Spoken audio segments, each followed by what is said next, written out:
당신도 이런 날이 있지요. 만나고 오면 몸이 무겁습니다.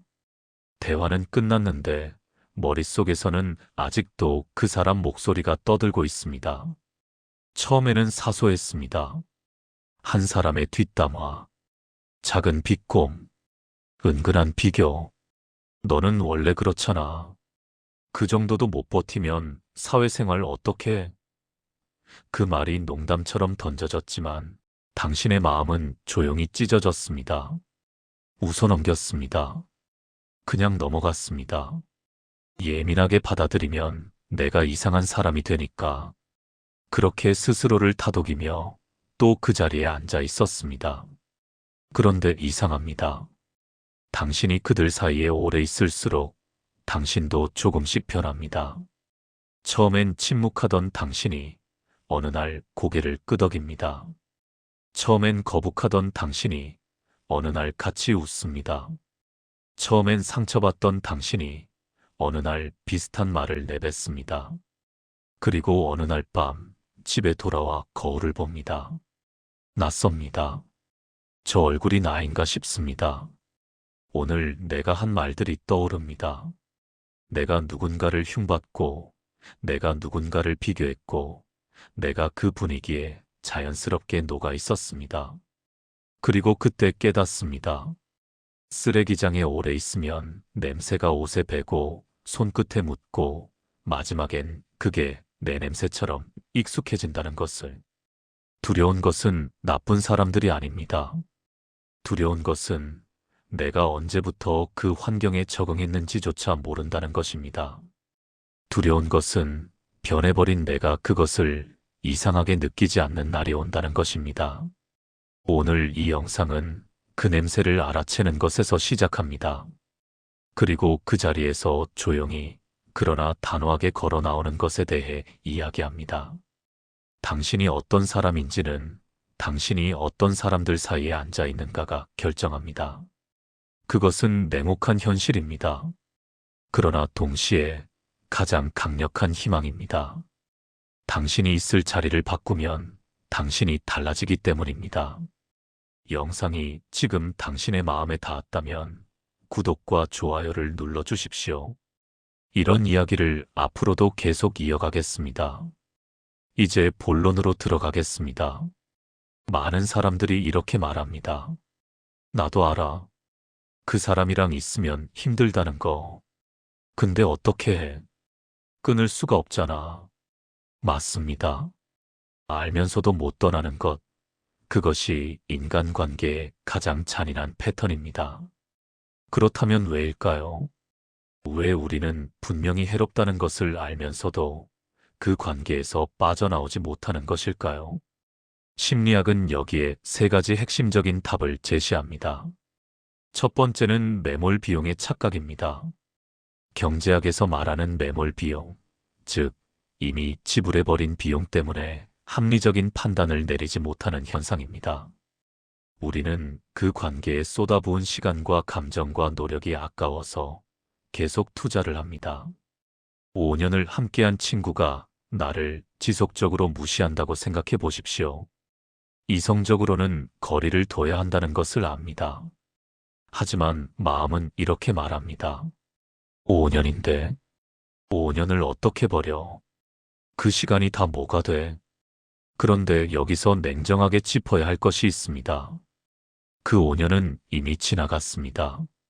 그 5년을 아깝다고 생각해서 앞으로의 5년, 10년을 또 소비한다면 당신은 매몰 비용을 지키기 위해 미래 비용까지 지불하는 것입니다. 이것은 손해를 막으려다 더 큰 손해를 자초하는 가장 전형적인 심리적 오류입니다. 두 번째는 보상 심리입니다. 우리는 나를 힘들게 하는 사람에게서 보상을 받으려는 심리를 가집니다. 내가 이렇게 잘해줬으니까 언젠가는 이 사람도 나를 인정해 주겠지. 내가 이렇게 참았으니까 언젠가는 이 사람이 달라지겠지. 이것은 인간이 가진 가장 강렬한 심리적 도박입니다. 심리학에서는 이것을 간헐적 강화라고 부릅니다. 슬롯 머신이 왜 중독적인지 아십니까? 매번 잃다가 가끔 한 번씩 이기기 때문입니다. 그 가끔의 보상이 뇌를 더욱 집착하게 만듭니다. 나를 힘들게 하는 사람도 마찬가지입니다. 평소에는 나를 무시하다가 어느 날 갑자기 다정하게 웃어줍니다. 그 한 번의 다정함이 수십 번의 상처를 덮어버립니다. 그리고 우리는 또 기대합니다. 역시 이 사람은 원래 좋은 사람이야. 다시 좋아질 거야. 이것이 바로 나쁜 관계가 끊어지지 않는 심리적 메커니즘입니다. 세 번째는 정의감의 덫입니다. 이것이 가장 교묘한 함정입니다. 우리는 종종 이렇게 생각합니다. 내가 이 사람한테 진 게 아무것도 없어. 내가 왜 먼저 떠나야 해? 나는 잘못한 것도 없는데. 이 생각은 얼핏 보면 매우 당당해 보입니다. 그러나 이것은 정의감이 아니라 자존심이 만들어낸 감옥입니다. 관계에서의 승리는 내가 먼저 안 끊었다는 것이 아닙니다. 더 건강한 곳으로 먼저 이동한 사람이 그 관계에서 진정한 승자입니다. 나쁜 관계를 끊는 것은 도망이 아닙니다. 그것은 선택입니다. 더 나은 삶을 향한 용기 있는 선택입니다. 이제 우리는 조금 더 깊이 들어가겠습니다. 인간관계의 독성, 그리고 그로부터의 해방. 이것은 현대인만의 고민이 아닙니다. 수천 년 전부터 가장 위대한 철학자들이 이 문제와 씨름해 왔습니다. 에픽테토스, 당신이 통제할 수 없는 것에 감정을 낭비하지 마십시오. 기원 후 1세기 로마 제국의 노예로 태어난 철학자 에픽테토스는 이렇게 말했습니다. 어떤 것들은 우리의 힘 안에 있고 어떤 것들은 우리의 힘 밖에 있다. 이 단순한 문장이 스토아 철학 전체를 관통하는 핵심입니다. 에픽테토스에 따르면 우리의 힘 안에 있는 것은 오직 우리의 판단, 의지, 욕구, 그리고 반응뿐입니다. 반면 타인의 행동, 타인의 생각, 타인의 태도는 우리의 힘 밖에 있습니다. 이것을 인간관계에 대입해 보십시오. 당신을 무시하는 사람이 있습니다. 당신은 그 사람을 바꾸려고 몇 년째 노력합니다. 조금 더 잘해주면 바뀔 것이라고, 내가 더 이해하면 달라질 것이라고. 그러나 그 사람은 바뀌지 않습니다. 에픽테토스는 여기서 묻습니다. 당신은 지금 당신의 힘 밖에 있는 것을 바꾸려고 당신의 힘을 전부 소비하고 있지 않습니까? 맞습니다. 우리는 타인을 바꿀 수 없습니다. 타인의 성격을 바꿀 수 없습니다. 타인의 가치관을 바꿀 수 없습니다. 그것은 그들의 영역입니다. 우리가 통제할 수 있는 것은 오직 그 사람에게 우리가 어떻게 반응할 것인가, 그 사람과 우리가 어떤 거리를 유지할 것인가 뿐입니다. 에픽테토스는 노예였습니다. 그는 육체적으로는 감금되어 있었지만 정신적으로는 누구보다 자유로웠습니다. 그 자유는 외부 환경에서 온 것이 아니었습니다. 그 자유는 내가 통제할 수 없는 것에 감정을 쏟지 않겠다는 내면의 결단에서 왔습니다. 당신이 지금 나쁜 관계에서 상처받고 있다면 에픽테토스는 이렇게 말할 것입니다. 그 사람이 당신을 상처 입히는 것이 아닙니다. 당신이 그 사람의 행동에 상처받겠다고 선택하는 것입니다. 그리고 그 선택은 당신이 바꿀 수 있습니다. 이것은 차갑게 들릴 수 있습니다. 그러나 이것은 사실 가장 깊은 의미에서의 자유입니다. 타인의 행동이 나의 감정을 결정하지 않는다는 것, 나의 내면은 내가 지킨다는 것. 이것이 스토아 철학이 현대인에게 주는 가장 강력한 메시지입니다. 쇼펜하우어 고슴도치의 딜레마. 19세기 독일의 철학자 아르투어 쇼펜하우어는 인간관계를 설명하기 위해 아름다운 비유를 사용했습니다. 추운 겨울, 고슴도치들이 모여듭니다. 서로의 온기가 필요하기 때문입니다. 그런데 너무 가까이 붙으면 서로의 가시에 찔립니다. 그래서 멀어집니다. 멀어지면 또 추워집니다. 다시 가까워집니다. 또 찔립니다.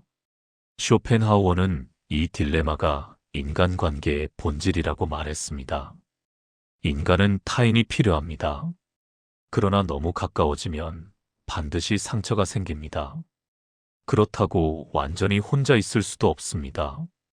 그것은 고립이고 고독이기 때문입니다. 그렇다면 해답은 무엇일까요? 쇼펜하우어는 말합니다. 적당한 거리를 찾는 것. 찔리지 않을 만큼 멀고 얼지 않을 만큼 가까운 거리. 이것이 바로 관계에서의 지혜입니다. 모든 관계를 끊으라는 것이 아닙니다. 모든 사람을 의심하라는 것이 아닙니다. 그것은 또 다른 극단입니다. 쇼펜하우어가 말하는 것은 각 관계마다 적절한 거리를 설정하는 능력을 기르라는 것입니다. 어떤 관계는 깊이 들어갈 수 있습니다. 어떤 관계는 가볍게 유지하는 것이 더 건강합니다. 어떤 관계는 아예 떠나는 것이 양쪽 모두를 위한 것입니다. 그 거리를 설정하는 것은 냉정함이 아닙니다. 그것은 성숙함입니다. 쇼펜하우어의 고슴도치 딜레마는 또 다른 진실을 내포합니다.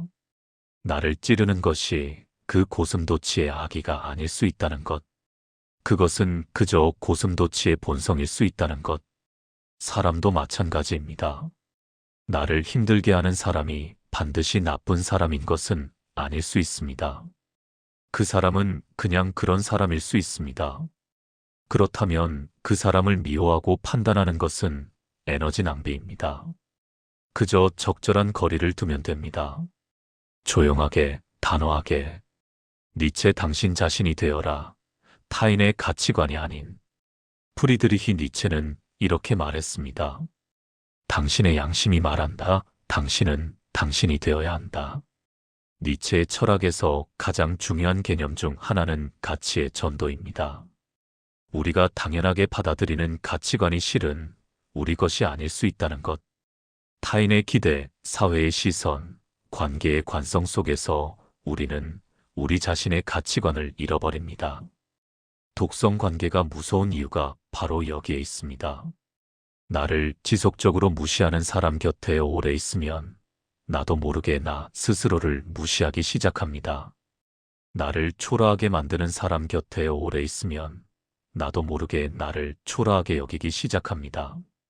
그 사람이 나에 대해 내리는 평가가 어느 순간 내가 나 자신에 대해 내리는 평가가 되어버립니다. 이것이 쓰레기장의 법칙입니다. 쓰레기장에 오래 있으면 쓰레기 냄새가 몸에 배어 본인도 느끼지 못합니다. 그것이 당연한 환경이 되어버립니다. 니체는 그 환경에서 벗어나 스스로의 가치를 재정립하라고 말합니다. 당신은 누군가의 평가로 만들어지는 존재가 아닙니다. 당신은 당신 자신의 기준으로 살 권리가 있습니다. 그 누구도, 그 어떤 관계도 당신의 내면적 가치를 정의할 수 없습니다. 당신이 어떤 사람과의 관계에서 지속적으로 작아진다면 그것은 신호입니다. 그 신호를 무시하지 마십시오. 그 신호는 당신의 내면이 보내는 가장 진실한 메시지입니다. 이곳은 내가 있을 곳이 아니다. 철학적 통찰은 아름답습니다. 그러나 실제 삶에서 적용하지 못하면 의미가 없습니다. 지금부터는 구체적인 방법론을 말씀드리겠습니다. 독성 관계의 독을 끊어내고 깨어있는 거리두기를 실천하는 6가지 방법입니다. 첫 번째, 감정 일기를 쓰십시오. 매우 단순하지만 가장 강력한 방법입니다. 특정 사람을 만나고 난 후 짧게 기록하십시오. 오늘 그 사람과 있었다. 느낌이 어땠는가? 기분이 좋아졌는가? 나빠졌는가? 피곤한가? 가벼운가? 처음에는 감이 잘 안 올 수 있습니다. 우리는 감정을 무시하도록 훈련받아 왔기 때문입니다. 그러나 꾸준히 기록하다 보면 패턴이 보이기 시작합니다. 어떤 사람과 있고 나면 항상 기분이 무겁다. 어떤 사람과 있고 나면 항상 에너지가 올라간다. 어떤 사람과 있고 나면 항상 나 자신이 초라하게 느껴진다. 이 패턴을 직시하는 것이 변화의 시작입니다. 우리는 감정을 너무 자주 합리화합니다.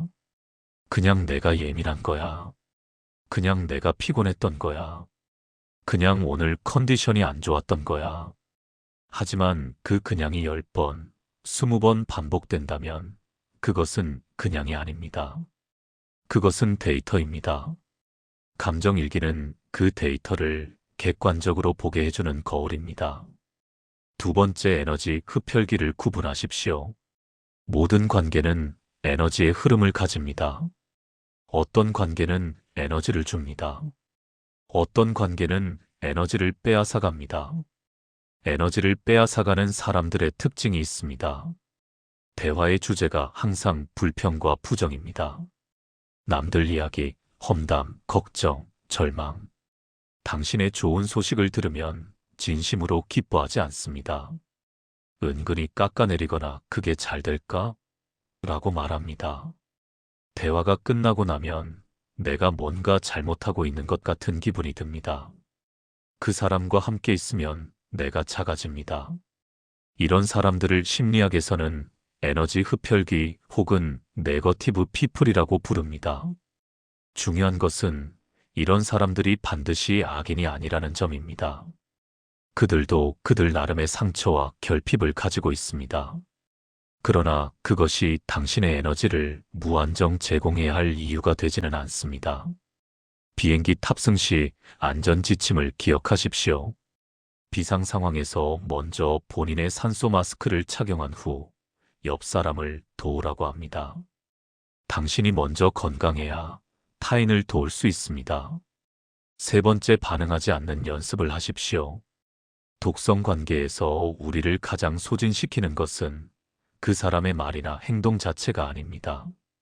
우리가 그것에 반응하는 방식입니다. 누군가 당신에게 무례한 말을 합니다.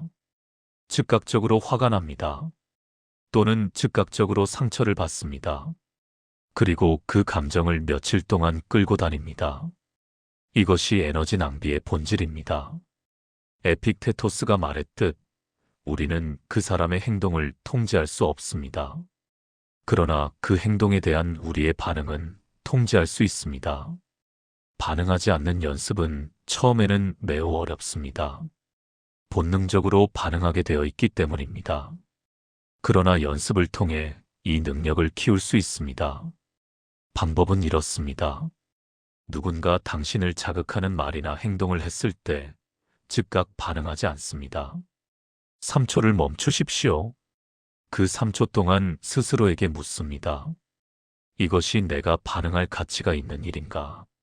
1년 후에도 이것이 중요할 것인가? 이 반응이 나에게 이로운가? 대부분의 경우 반응할 필요가 없다는 것을 알게 됩니다. 그리고 그 침묵이 어떤 반박보다 강력한 메시지가 됩니다. 무반응은 무관심이 아닙니다. 무반응은 내가 그 상황의 감정을 빼앗기지 않겠다는 가장 조용하고 강력한 선언입니다. 네 번째, 관계의 위계를 재설정하십시오. 모든 관계를 동등하게 대하는 것은 지혜가 아닙니다. 그것은 오히려 자신을 혹사시키는 일입니다. 인간관계에는 위계가 있습니다. 물론 모든 인간이 존중받아야 한다는 것은 당연한 전제입니다. 그러나 모든 인간에게 같은 수준의 시간과 에너지와 감정을 투자할 수는 없습니다. 그것은 현실적으로 불가능하고 또 바람직하지도 않습니다. 지금 당신의 인간관계를 3개의 층으로 나눠보십시오. 첫 번째 층, 핵심 관계. 이 사람들과 있으면 에너지가 올라갑니다. 진심으로 성장을 응원해줍니다. 나를 있는 그대로 받아들입니다. 이 관계에는 깊이 투자하십시오. 두 번째 층, 기능적 관계. 직장 동료, 지인 등 일정한 거리를 두고 기능적으로 유지하는 관계입니다. 친절하되 깊이 들어가지 않습니다. 적절한 거리를 유지합니다. 세 번째 층, 정리가 필요한 관계.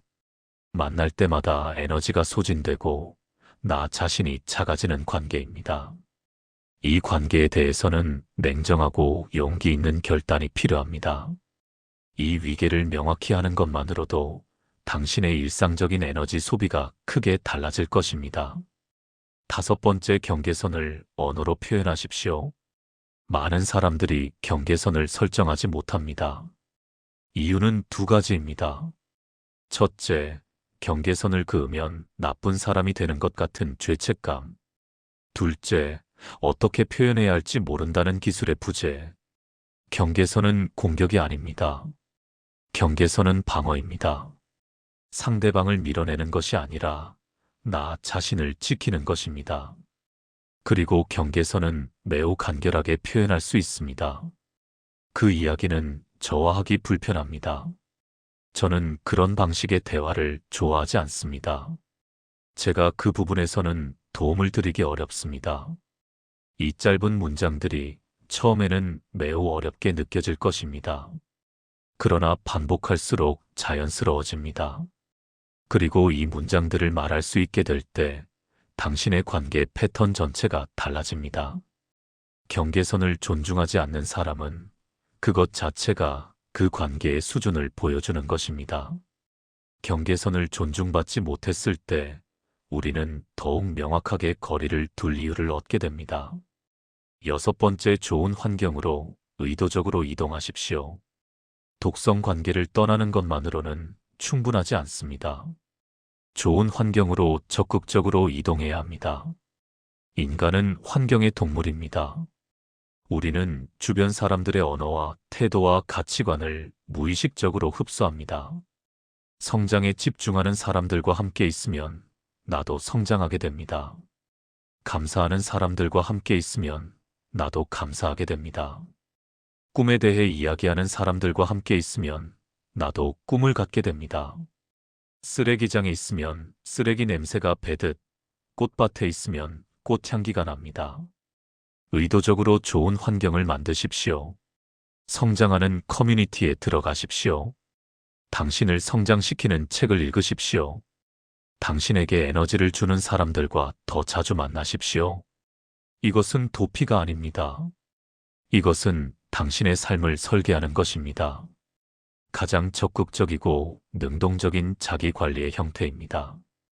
당신이 있는 곳이 당신이 됩니다. 그렇다면 당신이 있을 곳을 신중하게 고르십시오.